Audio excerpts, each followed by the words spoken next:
નમસ્કાર વિદ્યાર્થી મિત્રો, કેમેસ્ટ્રીમાં આજે એક બહુ એનસીઈઆરટીની પ્રિપેરેશન માટે એક બહુ અગત્યનો ટોપિક આલ્ડીહાઇડ, કીટોન અને કાર્બોક્સિલિક એસિડ જે ચેપ્ટર છે એમાં એક પ્રક્રિયા છે આલ્ડોલ સંઘનન પ્રક્રિયા. સામાન્ય રીતે આ પ્રક્રિયા વિદ્યાર્થીઓને થોડી મુશ્કેલ, થોડી અઘરી લાગતી હોય છે. તો આ પ્રક્રિયા માત્ર યાદ રાખી લેવાથી કે ગોખી લેવાથી જે છે કામ ચાલી શકે એમ નથી. ખરેખર આ પ્રક્રિયાને સાચી રીતે સમજવી જોઈએ, તો ગોખવાની કે યાદ રાખવાની જરૂર નહીં પડે. તો આ પ્રક્રિયાને કેવી રીતે સમજવી એની બહુ સરળ સમજૂતી અહીંયા જાણવા મળશે. તો આલ્ડોલ સંઘનન પ્રક્રિયા જે છે એની એક મુખ્ય શરત પહેલા સમજી લો કે આલ્ફા હાઇડ્રોજન ધરાવતા બે સમાન આલ્ડીહાઇડ અથવા કીટોન. સૌથી પહેલા તો આ પ્રક્રિયા કોણ આપે છે? આલ્ડીહાઇડ અને કીટોનની આ કેરેક્ટરિસ્ટિક રિએક્શન છે, લાક્ષણિક પ્રક્રિયા છે. અને બે સરખા અણુઓ વચ્ચે આ પ્રક્રિયા થાય છે. અને એવા અણુઓ વચ્ચે પ્રક્રિયા થાય છે જે આલ્ફા હાઇડ્રોજન ધરાવતા હોય. તો આ પ્રક્રિયાનું ઉદાહરણ સમજીએ. એની અંદર આલ્ફા હાઇડ્રોજન શું છે એ પણ આપણે સમજીશું. તો અહીંયા એક ઉદાહરણ આ પ્રક્રિયા માટે હું લઉં છું ઇથેનોલનું. ઇથેનોલમાં આલ્ડોલ સંઘનન પ્રક્રિયા કેવી રીતે થાય એ બરાબર ધ્યાનથી સમજવાનું છે.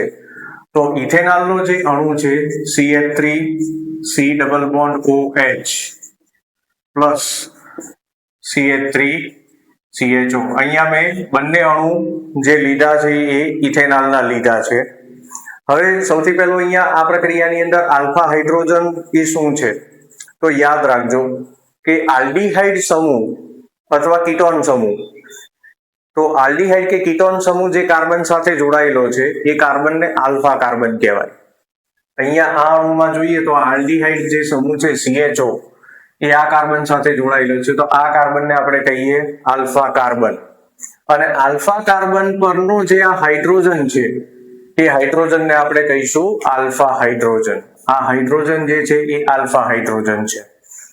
તો પ્રક્રિયાની અંદર આગળ જો વધીએ તો સૌથી પહેલા સ્ટેપની અંદર ડાયલ્યુટ NaOH ની પ્રેઝન્સમાં પ્રક્રિયા કરવાની છે.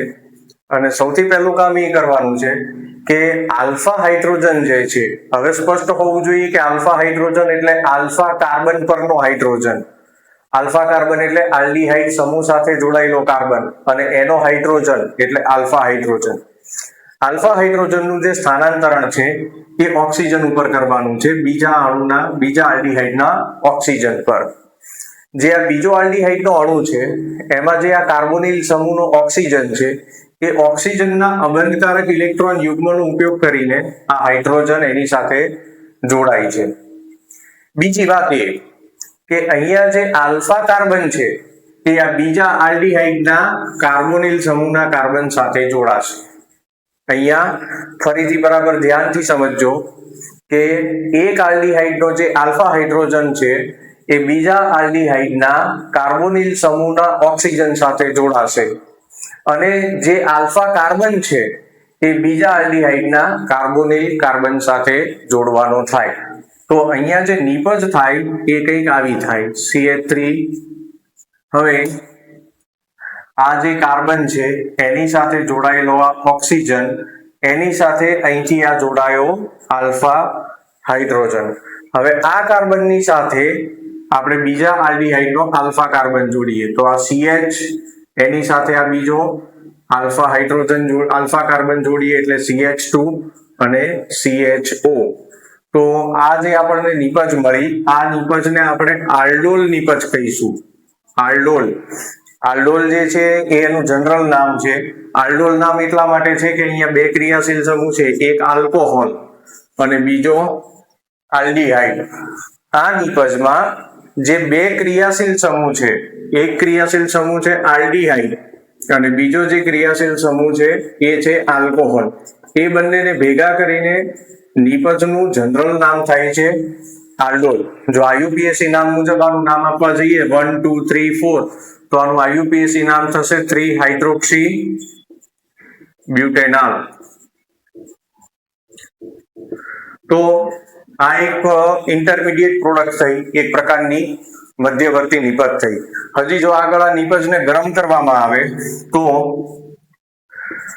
જે આ OH સમૂહ છે, હાઇડ્રોક્સિલ સમૂહ છે એ, અને એની બાજુના કાર્બન પરથી હાઇડ્રોજન, તો OH અને H દૂર થઈને અહીંયા પાણીના અણુનું વિલોપન થશે, H2O અહીંયા દૂર થશે. તો જે આપણને અંતિમ નિપજ મળશે એ આવી મળશે CH3 CH. હવે અહીંથી OH અહીંથી H બંને પડોશી કાર્બન પરથી એક એક સમૂહ દૂર કરીએ છીએ એટલે હવે આવશે દ્વિબંધ CH CHO. તો આનું નામ થાય 1 2 3 4 4 કાર્બન છે એટલે બ્યુટ. એ પૈકી બીજા કાર્બન પર દ્વિબંધ છે બ્યુટ 2, અને દ્વિબંધ સાથે અહીંયા આલ્ડીહાઇડ સમૂહ છે તો આનું નામ થશે બ્યુટ 2 ઇનાલ. તો આવી રીતે આપણે આલ્ડોલ સંઘનન પ્રક્રિયાને સમજવાની છે. ફરીથી આખી પ્રક્રિયાનું એક ઝડપથી રિવિઝન જોઈ લઈએ. આલ્ડોલ સંઘનન પ્રક્રિયા કોણ આપે છે? તો આલ્ફા હાઇડ્રોજન ધરાવતા બે સમાન આલ્ડીહાઇડ અથવા કીટોનની આ લાક્ષણિક પ્રક્રિયા છે. બીજું, આલ્ફા હાઇડ્રોજન અહીંયા કોને કહેવાનો? તો આલ્ડીહાઇડ સમૂહ સાથે જોડાયેલો કાર્બન એને કહેવાશે આલ્ફા કાર્બન. આલ્ફા કાર્બન સાથે જોડાયેલો હાઇડ્રોજન એને કહેવાશે આલ્ફા હાઇડ્રોજન. બે સરખા આલ્ડીહાઇડ વચ્ચે પ્રક્રિયા કરો ત્યારે શું થાય? તો આલ્ફા હાઇડ્રોજન એક અણુમાંથી દૂર થાય અને બીજા આલ્ડીહાઇડના કાર્બોનિલ સમૂહના ઓક્સિજન સાથે હાઇડ્રોજન જોડાઈ જાય છે. બીજું કે અહીંયા જે આલ્ફા કાર્બન છે એ બીજા આલ્ડીહાઇડના કાર્બોનિલ કાર્બન સાથે આગળ જોડાણ પામે, તો આપણને આ રીતે આલ્ડોલ નિપજ મળે. જો કીટોનમાં પ્રક્રિયા થાય તો અહીંયા કીટોલ નિપજ મળે. પછી આલ્ડોલ નિપજને જો આગળ ગરમ કરવામાં આવે તો હાઇડ્રોક્સિલ સમૂહ અને આ બાજુના કાર્બન પરથી હાઇડ્રોજન, તો H અને OH H2O અહીંયા દૂર થશે અને બંને કાર્બન વચ્ચે દ્વિબંધ મુકાશે અને નિપજ આપણને મળશે બ્યુટ 2 ઇનાલ. તો આવી રીતે કોઈ પણ બે કીટોન છે કે કોઈ પણ બે આલ્ડીહાઇડ છે એની વચ્ચે આલ્ડોલ સંઘનન પ્રક્રિયા આપણે કરી શકીએ છીએ.